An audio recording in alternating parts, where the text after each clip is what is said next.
Reliance പോലുള്ള heavy weight സ്റ്റോക്കുകളിൽ വന്ന buying മൊമെൻറ്റത്തിൻ്റെ പശ്ചാത്തലത്തിൽ ഇന്ന് ഇൻഡെക്സ് 0.5% ഉയർന്ന് 22,123 ക്ലോസിംഗ് നൽകി. ഇന്ന് bank Nifty 0.4%, small cap index 0.7% ഉയർന്നപ്പോൾ IT ഇൻഡെക്സിൽ പതിവ് പോലെ ഇടിവ് പ്രകടമായിരുന്നു. 936ഓളം സ്റ്റോക്കുകൾ ബൈയിങ് സൈഡിലും 1322ഓളം സ്റ്റോക്കുകൾ ഇന്ന് സെല്ലിംഗ് സൈഡിലുമാണ് ക്ലോസിംഗ് നൽകിയത്.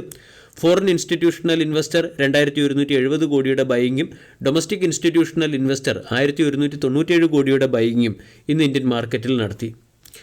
നിഫ്റ്റി 0.54% ഉയരുകയും സെൻസെക്സ് 0.73% ഉയരുകയും ചെയ്തപ്പോൾ energy and oil and gas തുടങ്ങിയ സെക്ടറുകൾ ഡീസൻറ്റ് പെർഫോമൻസ് കാഴ്ചവെച്ചു. Energy index 0.68%, oil and gas index 0.54% ഉയർന്നു. Energy and oil and gas സെക്ടറിലെ ലീഡിംഗ് സ്റ്റോക്കായ റിലയൻസ് ഇന്ന് 3.56% ഉയർന്ന് 29,083 ക്ലോസിംഗ് നൽകി. 2,983 ക്ലോസിംഗ് നൽകി. 20 ലക്ഷം കോടി രൂപയുടെ മാർക്കറ്റ് ക്യാപ്പുള്ള കമ്പനിയുടെ valuation 28.85, dividend yield 0.3%, 52 week high 3025, 52 week low 1997. Reliance ഇൻഡസ്ട്രീസിന് ഗോൾഡ്മാൻ സാൻസ് ബൈ എന്ന റേറ്റിംഗും 54% അപ്സൈഡിൽ 4,495 രൂപയുടെ ടാർഗറ്റ് നൽകിയതിൻ്റെ പശ്ചാത്തലത്തിലാണ് സ്റ്റോക്കിൽ ഇന്ന് ബൈയിങ് മൊമെൻറ്റം കാണാൻ സാധിച്ചത്. സ്റ്റോക്ക് ഫേവറബിൾ റിസ്ക് റിവാർഡ് റേഷ്യോയിൽ ലഭിക്കുന്നു. അതോടൊപ്പം തന്നെ റിലയൻസ് റീറ്റെയിൽ, ജിയോ, ടെലികോം തുടങ്ങിയ കമ്പനികളുടെ ലിസ്റ്റിങ്ങോടുകൂടി വാല്യൂ അൺലോക്കിംഗ് ഓപ്പർച്യൂണിറ്റി ഉണ്ട്. കൂടാതെ കമ്പനി ഡിസ്നി ജോയിൻറ്റ് വെഞ്ചർ പോലുള്ള ജോയിൻറ്റ് വെഞ്ചർ കമ്പനികളിൽ നടത്തിയ ഇൻവെസ്റ്റ്മെൻറ്റ് കമ്പനിയുടെ റിട്ടേൺ എൻഹാൻസ്മെൻറ്റിന് വേണ്ടി പ്രവർത്തിച്ചേക്കും തുടങ്ങിയ ഫാക്ടറുകൾ പരിശോധിച്ചാണ് ഗോൾഡ്മാൻ സാൻസ് റിലയൻസിന് ബൈ എന്ന റേറ്റിംഗും 4,400 രൂപയുടെ, അതായത് 4,495 രൂപയുടെ ടാർഗറ്റ് നൽകിയിരിക്കുന്നത്.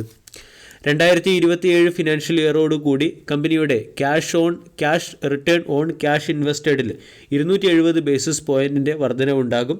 കൂടാതെ കഴിഞ്ഞ 10 വർഷമായി കമ്പനി $125 ബില്യൺ ക്യാപെക്സ് ആണ് ഹെവി ക്യാപെക്സ് സെക്ടറായ ഹൈഡ്രോ കാർബൺ, ടെലികോം പോലുള്ള സെക്ടറുകളിൽ നടത്തിയത്.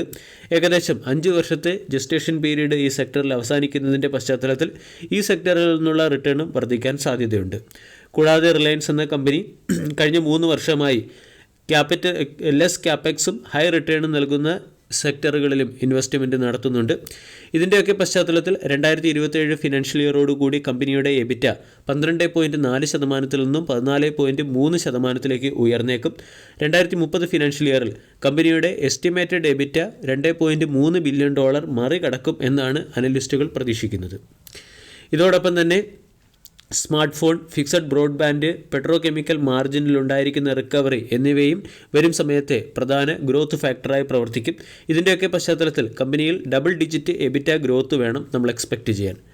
റിലയൻസ് എന്ന സ്റ്റോക്ക് 2986 അടുത്ത് ട്രേഡ് ചെയ്യുന്നു. 3050 എന്ന ലെവലിൽ സ്റ്റോക്കിൽ ബ്രേക്കൗട്ട് വരാനുള്ള സാധ്യത കൂടുതലാണ്. 2021 മുതൽ 2023 വരെ റിലയൻസ് ഒരു പ്രത്യേക റേഞ്ചിനുള്ളിൽ കൺസോളിഡേറ്റ് ചെയ്ത സ്റ്റോക്കാണ്. സ്റ്റോക്കിനെ സംബന്ധിച്ചിടത്തോളം 2280 പ്രധാന സപ്പോർട്ടും 2700 പ്രധാന റെസിസ്റ്റൻസുമായിരുന്നു. റീസെൻ്റ്ലി സ്റ്റോക്ക് 2700 മുകളിൽ ബ്രേക്കൗട്ട് നൽകി 2986 ട്രേഡ് ചെയ്യുന്നു.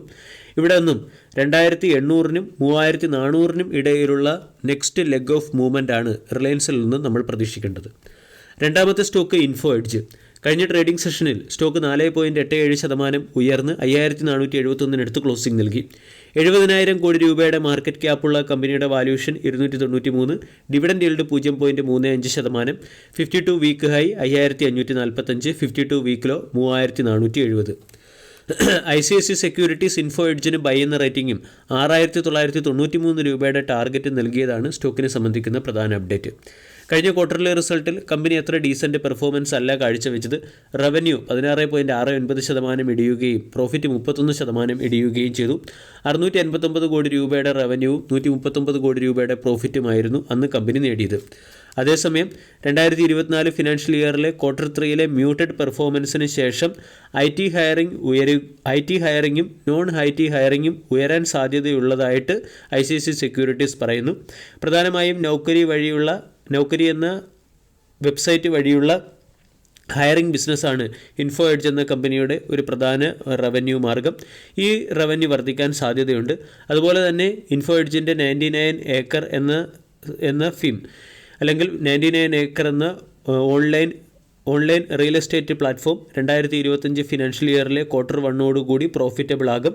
റിയൽ എസ്റ്റേറ്റ് സെക്ടറിൽ വരുന്ന സ്ട്രോങ് ടെയിൽ വിൻഡാണ് ഇതിന് പിന്നിലെ പ്രധാന ഫാക്ടറായി പ്രവർത്തിക്കുക.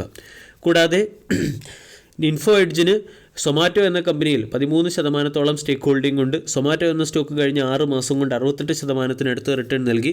ഇതിൻ്റെ ഇമ്പാക്റ്റും ഇതുവരെയും ഇൻഫോ എഡ്ജ് എന്ന സ്റ്റോക്കിൽ വന്നിട്ടില്ല. ഇതും വരും സമയങ്ങളിൽ ഇൻഫോ എഡ്ജ് എന്ന സ്റ്റോക്കിൽ പ്രതിഫലിച്ചേക്കും. പ്രൊമോട്ടേഴ്സിന് 37% സ്റ്റേക്ക് ഹോൾഡിങ്ങും FISന് 30% സ്റ്റേക്ക് ഹോൾഡിങ്ങും DISന് 19.46% സ്റ്റേക്ക് ഹോൾഡിങ്ങുമാണുള്ളത്. 5500 എന്ന ലെവലിൽ നൗക്കരി എന്ന സ്റ്റോക്കിലും ഒരു ബ്രേക്കൗട്ട് നമ്മൾക്ക് പ്രതീക്ഷിക്കാവുന്നതാണ്. വീഡിയോ എല്ലാവർക്കും ഇഷ്ടമായി എന്ന് വിശ്വസിക്കുന്നു. Thank you.